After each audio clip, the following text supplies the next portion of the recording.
Quédate en este episodio porque te diremos cómo la UMA, la UMI, la inflación y las tasas de intereses pueden afectar nuestra economía en este 2025. Hola, arpeos. Bienvenidos a una semana más de este podcast. Amigo, ¿cómo estás? Todo bien. Mediados de enero. Bueno, ya casi finales de enero. ¿Tú qué tal? Todo muy bien, con frío. Siendo frío en Querétaro. Pero todo muy bien, ya con más contenido, unas sorpresas por ahí también que vienen. Sí. Creo que son sorpresas hasta para mí. No, también si sabes tú de quién, invitados. Ah, sí. Ajá. Y pues nada, también ya la siguiente semana sale el episodio de El costo de nómina del IMSS para el 2025, para que también por ahí lo estén viendo. Y pues nada, primero en este episodio vamos a hablar acerca de justamente la publicación de la UMA que ya existió por parte del INEGI, de la UMI, que es un indicador o una unidad de medida que no tantos conocemos, pero es para personas que tienen créditos Infonavit. El tema de la inflación, que ya conocimos cuánto fue la inflación en 2024, y el tema de las tasas de retención cuando hacemos inversiones en el sistema financiero. Sí. Justo ahorita como que queremos hablar un poco de estos cambios. En episodios anteriores, no me acuerdo si el anterior o el anteanterior, hablábamos un poco como de estas proyecciones que podemos llegar a tener en algunos datos específicos, como los easter eggs que van dejando por ahí los legisladores de cuánto va a crecer la inflación, etcétera. Y en ese momento estimamos que sería 4.27, quedó en 4.21. Ahí está esa aproximación casi precisa. Pero bueno, es importante que conozcamos cuáles son los factores finales para que podamos saber exactamente cómo nos van a afectar, porque, por ejemplo, hablando del tema de la UMA, nos afecta en todo el tema de las exenciones. En el tema de la UMI nos afecta en lo que le pagamos al Infonavit. En el tema de la inflación, pues bueno, esa ni siquiera la tenemos que explicar. Y la tasa de retención por inversiones también es bien importante porque conforme a esta tasa que se publica cada año, y que en ocasiones, bueno, no recuerdo si han hecho ajustes intermedios en el año. No, según yo no. Tengo ahí un recuerdo de pandemia, pero no me atrevería a jurarlo. Pero bueno, el chiste es que esta tasa de retenciones también nos va funcionando para saber cuántos impuestos vamos a pagar por poder hacer una inversión en el país en 2025. Digo, ya ahorita vamos a empezar un poquito más con eso, pero no sé si nos quieras hablar un poco del tema de la UMA. Sí, y nada más como recordatorio, o si eres nuevo y es el primer episodio que ves, un gusto tenerte por acá. Recordemos que la UMA es la unidad de medida y actualización que nació en el sexenio de Enrique Peña Nieto y básicamente lo que buscó fue separar el salario mínimo de justamente lo que mencionábamos, multas, el tema de algunas exenciones de impuestos y demás. Básicamente, ¿por qué decidió desindexar? Que esa es la palabra rimbombante. Era la justificación que teníamos para no hacer tantos aumentos con el salario mínimo. Antes, ¿qué era lo que pasaba o cómo estaba vinculado? Era justo este tema de las multas. Entonces, antes lo que justificaban un poco era no podemos hacer crecer tanto el salario mínimo porque si lo hacemos crecer, también crecen las multas al mismo nivel. No entiendo cuál era el problema, si en realidad una multa la generas por estar haciendo algo indebido, pero bueno, también de repente acá en Querétaro está muy vivo el tema de las fotomultas. Entonces hay que tener cuidado con esas cosas y en este tipo de casos es en lo que nos ayuda a que esté desindexado o desvinculado el salario mínimo de las multas.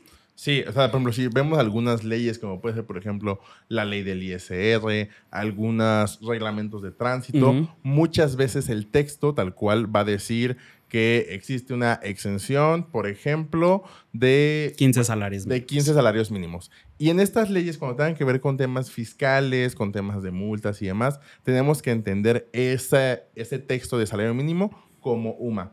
Existe, por ejemplo, en las leyes laborales donde en algunos casos sí se tendrá que utilizar la UMA, en algunos otros casos utilizamos tal cual el salario mínimo. Esto es básicamente por el tema de lo que beneficia más al trabajador. Pero en general, en términos generales, con esta famosa UMA y la ley del UMA que nace en ese sexenio, pues desindexamos. Sí, ya tenemos un episodio hablando más a profundidad de la UMA, que no hay mucho más que les podamos contar. La verdad es que aquí les estamos dando como un resumen, pero de todas formas existe ese episodio. Les contamos que existe una ley de la UMA que es de creo que como 2 hojas, pero que es el fundamento legal del cómo se calcula la UMA a nivel diario, a nivel mensual y a nivel anual, que sí son cálculos que de pronto podemos llegar a necesitar, por ejemplo, para el tema de los topes en las deducciones personales. Entonces, si no sabían que existía la ley de la UMA, ahora ya lo saben. Van a encontrar ahí que les dice cómo calcular cada uno. Y pues bueno, ahorita que ya tenemos como este contexto, les podemos contar que los nuevos valores de la UMA para 2025 son de 113.14 cuando estamos hablando de una UMA diaria, de 3,439.46 cuando estamos hablando de una UMA mensual y de 41,273.52 cuando estamos hablando de una UMA anual. Ya les explicamos, cada una de estas se utiliza para distintas cosas y, por ejemplo, estamos hablando de una exención en nómina y nos dice que son 15 salarios mínimos, pues bueno, sería multiplicar el valor diario de la UMA por 15. Pero, por ejemplo, si estamos hablando de los topes en las deducciones personales, que son 5 UMAs anualizadas, pues multiplicaremos los 41,273.52 por 5. Así es. Exactamente. Entonces, justamente esa es la idea. Y recordar y mencionar que justamente la UMA se publica cada año, lo publica el INEGI y siempre entra en vigencia a partir del 1 de febrero de cada año. Es decir, su vigencia va del 1 de febrero, en este caso 2025, hasta el 31 de enero del 2026. Básicamente esto, ¿por qué? Porque ya en enero es cuando conocemos ya la inflación del año anterior y ya por eso podemos publicar, que más o menos publican el tema de la inflación por ahí del 9, 10 de cada mes.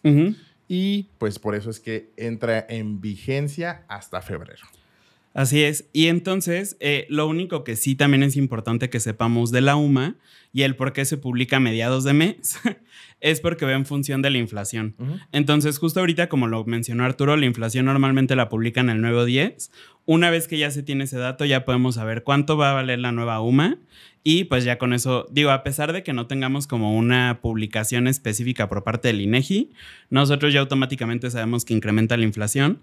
Y la inflación, ahorita me voy a adelantar un poquito a ese punto que vamos a tocar más adelante, pero nosotros habíamos estimado que era de 4.27, resultó ser de 4.21.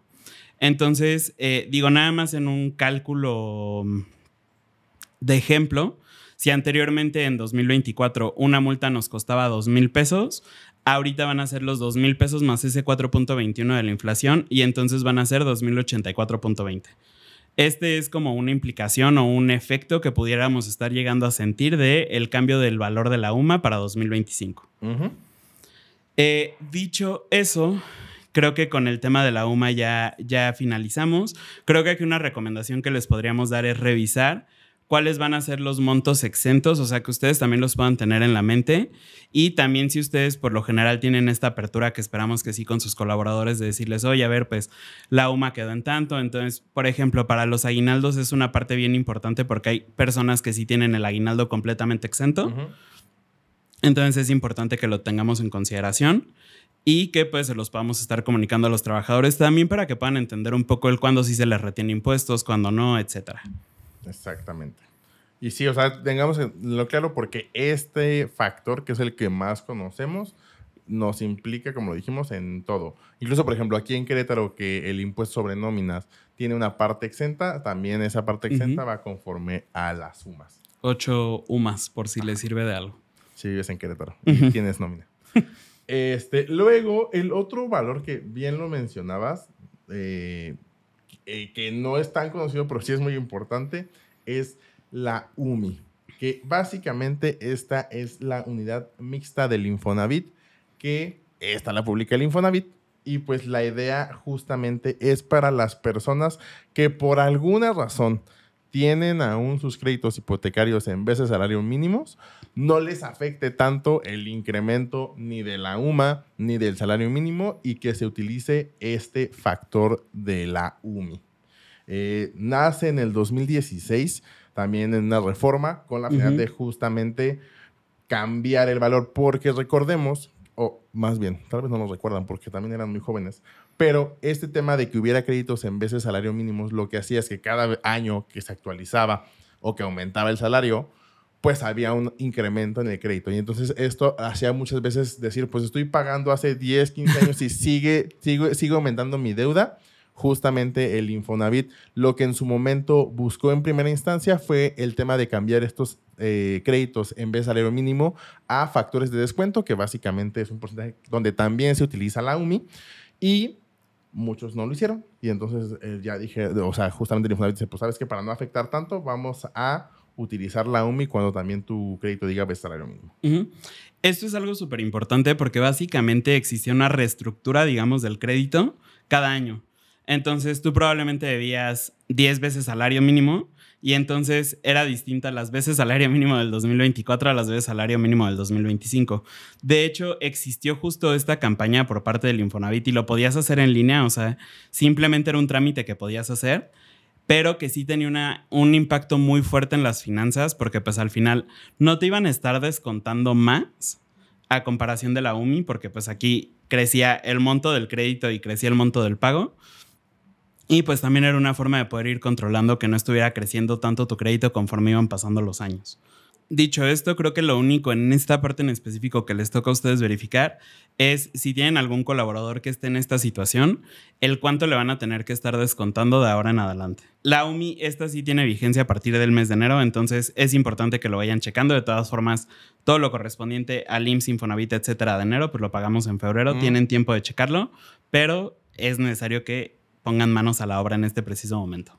Sí, y más que nada porque el tema de la UMI es que se publica durante enero. Aunque su vigencia es a partir del 1 de enero, se publica, vamos a pensar, más o menos igual el 9, el 10. ¿Qué es lo que puede pasar? Que, por ejemplo, si nosotros pagamos de manera semanal, pues ya tengamos una semana con el cálculo incorrecto en la retención del Infonavit.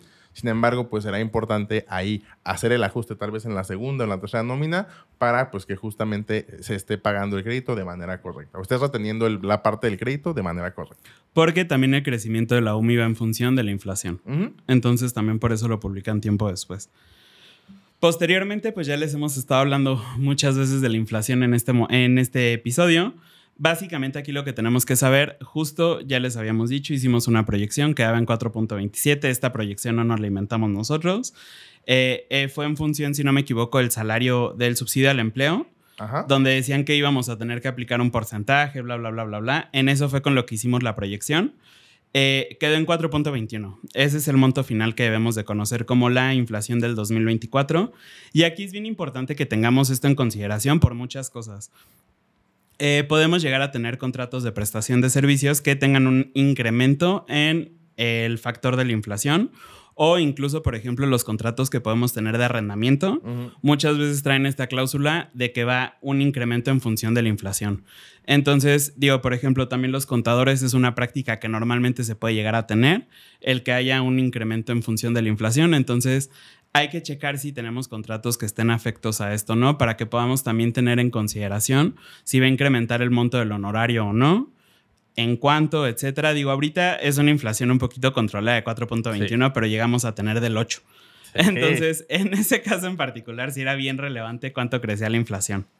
Sí, o sea, también recordemos que al final de cuentas este valor de la inflación se calcula pues con distintos productos de la canasta básica en distintos estados y partes de los estados, o sea, en algunos municipios. Que de eso también ya tenemos un video. Ya hablábamos de Taylor Swift y Chayanne. Exactamente. Entonces, justamente el tema de la inflación, lo que hace, aparte de en estos ejemplos que dio ahorita Eric de honorarios o de temas de arrendamiento, pues en general afecta en el poder adquisitivo que tenemos para adquirir cosas, en el sentido de que una cosa que tal vez en diciembre costaba 100 pesos, probablemente ahorita en enero, y también por eso la famosa cuesta de enero, pues tal vez ya cuesta 105 en el tema del ajuste de esta inflación. Entonces, sí es muy importante, pues que obviamente esto nos afecta en el poder adquisitivo que tenemos, pues de las cosas en general. Ya hemos hablado también múltiples veces de la inflación, incluso ya tenemos un video también de cómo nos afecta en el pago de impuestos, etcétera, pero digo, no hay que ser aquí como genios en el punto de que, por ejemplo, el aumento para el salario mínimo en 2025 fue del 12%. La inflación es del 4%. Básicamente todo lo de la inflación lo vamos a estar pagando en toda la operación que nosotros tengamos de cualquier negocio. Y si aparte le sumamos que es el 12% el incremento del salario mínimo, tuvimos un incremento del 16%, que eso se va a ver reflejado en los precios finales de los productos o servicios. Sí, es algo que tenemos que ir teniendo en cuenta y que también, en teoría, el tema de la inflación, siendo un concepto como económico, pues es un incremento generalizado. Si existiera alguna desaceleración, alguna deflación, pues también sería un factor de riesgo. Esto, en teoría, quiere decir que vamos bien y que, como bien mencionabas, está controlada. Creo que para el siguiente año puede existir un cambio en tablas de ISR por lo que ya tenemos de back en los últimos años de inflación, porque se actualizan cada vez que incrementa más del 10%. Entonces, creo que por ahí el siguiente año El siguiente año creo que ya toca. Podríamos tener un incremento un cambio en las tablas de ISR y pues eso en teoría nos va a ayudar a que ganemos más dinero con el mismo ingreso que tengamos, porque la tasa de ISR probablemente va a reducirse. Y finalmente tenemos otro factor que también se publica de manera anual, solo que se publica en la Ley de Ingresos de la Federación. Nada más como recordatorio, todos los tres que mencionamos anteriormente, bueno, la UMI la publica el Infonavit porque pues, le corresponde al Infonavit, pero la publica en función de la inflación. Y tanto la UMA como la inflación la publica el INEGI. Entonces, nada más para que sepamos quién publica cada cosa.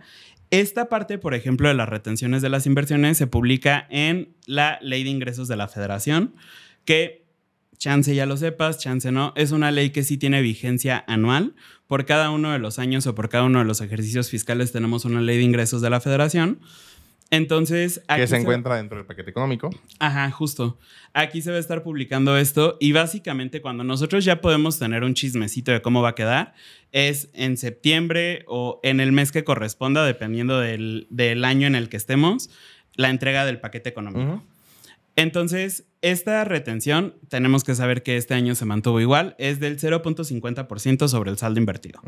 ¿Esto qué quiere decir? Que si nosotros hacemos una inversión, por ejemplo, de 100,000 pesos, van a calcular el 0.50%. Esto nos va a dar una retención de 500 pesos. También aquí va a depender justo de los plazos que tengamos de las inversiones, etcétera.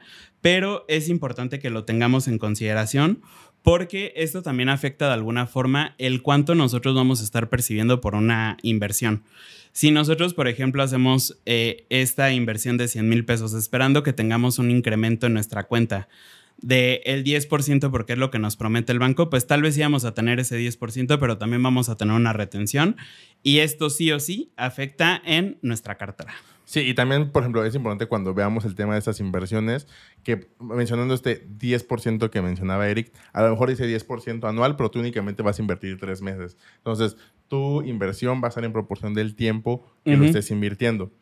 Y eso también es muy importante. Únicamente esta tasa de retención del 0.50% sobre el capital invertido es para las que son del sistema financiero o si son CETES.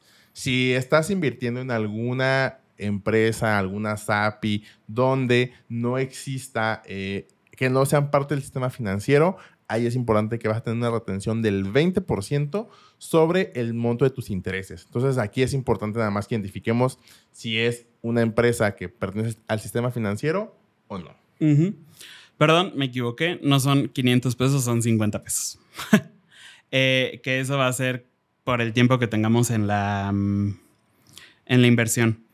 Pero creo que básicamente esto es como todo lo que debemos de saber, como cómo está afectando en este punto.